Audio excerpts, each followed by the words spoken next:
as tourists here in New York City, when you booked this hotel, did you expect that you would be staying in a hotel with homeless people? No. Definitely not. No.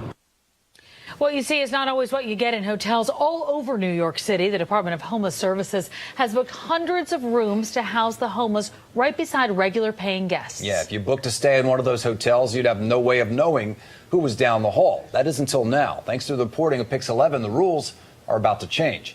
Thanks for staying with us. I'm John Muller. And I'm Tamsin Fidel. Well, these homeless hotels are an issue we have reported on for nearly 2 years. Pix 11's Mario Diaz has this major development for us tonight. That's going to be a big stick in the eye to the mayor, who has absolutely failed abysmally when it comes to addressing the homelessness crisis that we have in this city. It is a crisis that Pix 11 News' Jay Dow and I have been chronicling for nearly 2 years through our in-depth, enterprising series, No Place to Call Home. Don't care about home people, okay? Who cares? A series that in November of 2015 was first to expose the vast network of commercial hotels that Mayor Bill de Blasio and the Department of Homeless Services were relying on to warehouse the homeless. Shut that off. You can't record in here. A few weeks later, in December of 2015, we then revealed how DHS was wasting taxpayer dollars by overpaying for hotel rooms to house the homeless, rooms that we were able to book at a cheaper rate, which had Comptroller Scott Stringer reacting as follows. There is a questionable pattern that is very disturbing. But as the de Blasio administration increased their reliance on commercial hotels to house the homeless to more than 80 last November, according to their own data, and saw their homeless numbers surge to more than 60,000 during the height of the crisis, we also investigated and reported on the lack of security.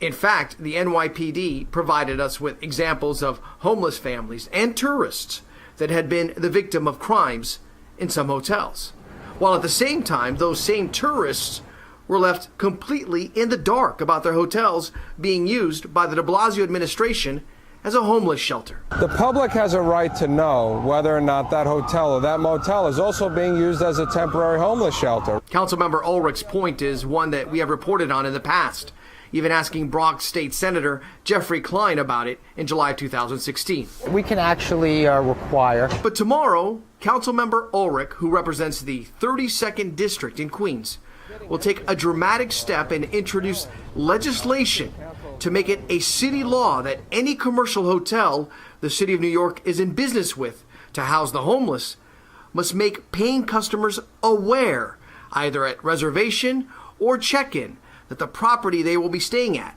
houses the homeless. This bill would not be introduced if it were not for the journalism at Pix 11 News. Separately, the practice to house the homeless in commercial hotels has resulted into a consistent revenue stream for numerous hotel owners. There is no doubt, and we've seen this, a number of hotel owners that are profiteering off of the homeless crisis.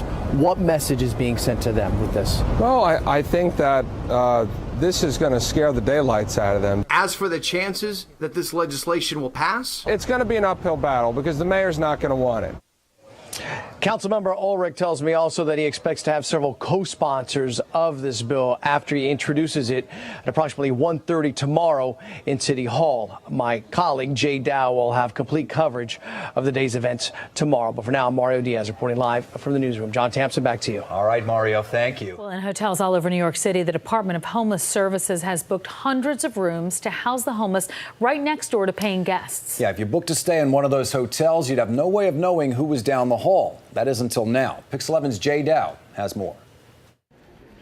With New York City Councilman Eric Ulrich's introduction of Bill 1682 Wednesday afternoon, the ongoing conversation over transparency and the city's network of so-called homeless hotels is once again back in the headlines. This bill would require commercial hotel owners to disclose to their clients and potential clients when they are in fact in contract with Department of Homeless Services. A year and a half ago, Pix 11 News exposed the New York City Department of Homeless Services' growing reliance on commercial hotels to house the homeless. Working with Pix 11's Mario Diaz, we discovered security lapses in so-called homeless hotels, where we documented and reported on murders, assaults, and other arrestable offenses which occurred inside these facilities. You're from Germany. What city? Cologne, Köln. Are you aware that this hotel is also being used to house the homeless here in New York City? No, I was not. Yet, regular paying guests, including tourists, routinely find themselves booking rooms without being notified the facility is part of the city's network of homeless hotels. Do you think the hotel should be notifying you and other guests that they're housing homeless here? I think so, yeah. I think that might be fair. So people have a choice. City Council member Rosie Mendez represents the district where this German tourist's Manhattan hotel is located and says homeless hotels have been instrumental in keeping families in their home communities. But she adds, and I think that's a balancing act, but I think people should know. There are several facts complicating this debate. First, New York City's homeless population has exploded, with some 60,000 people living in the shelter system. Second, the city has a legal obligation to house the homeless. Third, Mayor Bill de Blasio is in the midst of a multi-year plan to create more affordable housing. That plan clearly is not meeting demand. So after downplaying its use of commercial hotels back in 2015, at the start of our investigation, No Place to Call Home, the de Blasio administration eventually, a year later, seemed to reluctantly embrace what it could no longer deny: a full-on reliance on commercial hotels to house the homeless, on taxpayers' dime. I want to thank Mario Diaz and Jay Dow from Channel 11 for exposing this problem about 2 years ago on Pix 11 News. That was the impetus for the introduction of this bill. Councilman Ulrich says Mayor de Blasio should bolster that reliance with transparency. Just warehousing them into hotels and motels is not the answer, because it really is not the most suitable and appropriate place for those homeless people, and it's really not fair to the people who are paying to stay there every night. We pressed DHS and the mayor's office to directly address the issue of transparency for regular paying guests.